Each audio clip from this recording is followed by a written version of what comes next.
তামিম ইকবালের নেতৃত্বাধীন বিসিবির অ্যাডহক কমিটি বাতিল চেয়ে হাইকোর্টে রিট করেছেন বিসিবির সাবেক পরিচালকরা। এখন টিভিকে বিষয়টি নিশ্চিত করেছেন সাবেক পরিচালক এম নাজমুল ইসলাম। ক্রিকেট বোর্ডের ফাইন্যান্স কমিটির সাবেক চেয়ারম্যান জানান, আমিনুল ইসলাম বুলবুল, ফারুক আহমেদ, আসিফ আকবর এবং খালেদ মাসুদ পাইলট সহ মোট 12 জন সাবেক পরিচালক এই রিট করেন। সবশেষ করা এই রিট নিয়ে শুনানির অপেক্ষায় আছেন তারা।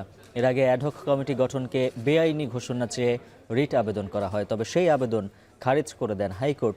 গত 7 এপ্রিল জাতীয় ক্রীড়া পরিষদ নিজস্ব আইন অনুযায়ী বুলবুলের নেতৃত্বাধীন বিসিবির নির্বাচিত কমিটি ভেঙে 11 সদস্যের অ্যাডহক কমিটি গঠনের ঘোষণা দেয়। আগামী জুন মাসে অ্যাডহক কমিটির অধীনে বিসিবিতে নতুন নির্বাচন অনুষ্ঠিত হওয়ার কথা রয়েছে।